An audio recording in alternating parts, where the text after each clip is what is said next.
Hey team, welcome back to HUMN. This video has been highly anticipated.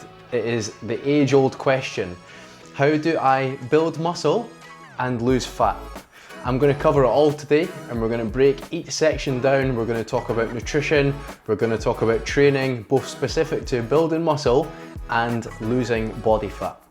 When it comes to building muscle, there's a few boxes that we've got to tick in both the nutrition and the training camps. We're going to start with nutrition first. So, key aspects of nutrition for building muscle, in my opinion: protein intake, overall calorie intake, and then carbohydrate timing around your workouts. When we're talking about protein intake, we're looking at a daily consumption of protein, and that's important because it allows our body to have a highly active muscle protein synthesis going on within the body. Now, what muscle protein synthesis means is the rebuilding and repairing of proteins and muscles within our body. If we then look at the quantity of protein that we're eating, a safe range is between 1.6 to 1.8 grams for normal people. If you are someone who is highly active or is a professional athlete or trains a lot, you're going to look to nudge that up a little bit, and you're probably going to push towards the 2 grams per kilogram mark for your daily protein intake. Distributing that protein across your day is important. I would recommend spacing it out into at least 4 meals. That drip feed of protein throughout the day will add on to your body's muscle protein synthesis and allow you to have a consistent repair and rebuilding process going on within the body. Second up, we're looking at overall calorie intake. So I'm going to break this into 3 parts: a deficit of calories, a maintenance of calories, and a surplus of calories.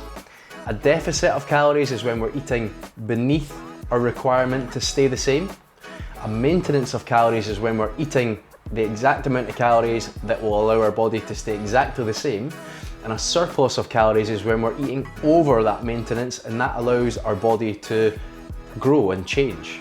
But there is a threshold between being in a surplus and gaining muscle mass and gaining body fat. And unfortunately, there's no way to turn the switch to one or the other. We do run the risk of adding body fat as we add lean muscle mass. But if we operate in a surplus, that process will happen quicker than it would do if you were to stay at maintenance. So you've got to be prepared for that. You've got to weigh up what you're prepared to do. So carbohydrate timing, that's the last piece of the puzzle for me. So often when people are training to build muscle, they're not necessarily thinking about the fuel that their body needs during that session to allow them to maximize their effort in that session. When we're doing anaerobic exercise, which is without oxygen, which will include resistance training and high intensity, when we're doing that style of training that's going to stimulate a place for growth and new muscle tissue, we need sugar for fuel at that point, and that's where carbohydrates come in. So what I would recommend is always having some form of carbohydrates before and after your workouts if you're looking to build muscle. So in recap, our 3 nutrition points for building muscle: we want to make sure we're eating an adequate protein intake and we're spreading it out throughout the day. Your estimated range is between 1.6 and 1.8, and in trained individuals we're looking at 1.8 to 2 grams per kilogram of body weight. We're looking to be more towards maintenance calories, if not a surplus of calories, if we want that building phase to happen quicker, but we do run the risk of adding body fat if the surplus is too high.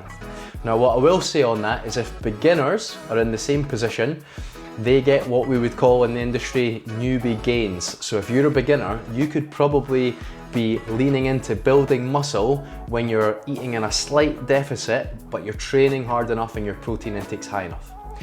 The last point that we're going to look at is carbohydrates, and I always aim for carbohydrates before and after my workouts to provide fuel, but to also start the repair and recovery process after your workout so that you can replenish those muscles and get them growing quicker. So when it comes to building muscle, there's 3 main components that I'll try and hit in 1 week or in 1 session, and they are lifting heavy, lifting moderately heavy weights at slower tempos, and lifting often close to failure. So each of those sections plays its own part in helping to build muscle, but all of them together contribute to us being able to build muscle quickly. The lifting heavy portion is named mechanical tension. So in that part of your training, you want to be trying to move the needle forward in terms of weight lifted. That might not happen every week. It could be bi-weekly depending on what kind of plateau you reach or how strong you are. But I would always have 2 to 3 exercises across your training program that you're trying to add weight to over a period of time. The second phase is called muscular damage. That's lifting moderate weights at a slower tempo. So the muscular damage aspect, a lot of research has shown that the eccentric part of a movement, which is the stretching phase, is where the most damage happens, and that is where we can create a stimulus for growth. So we want to have moderately heavy weights and we want to lift them slower, especially in that stretching phase. That's muscular damage, the middle phase. In my opinion, that's the most important part.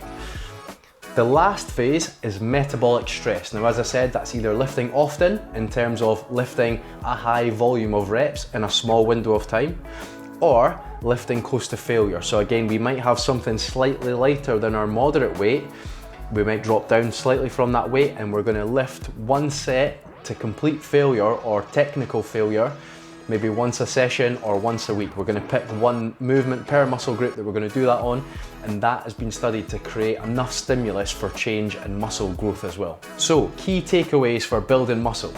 We want to make sure we've got adequate protein intake. We want to make sure that we're eating close to or in a calorie surplus. And we also want to make sure we're fueling and refueling from our workouts with carbohydrates. When it gets to the actual training, we want to make sure that we're lifting heavy on a couple of exercises a week.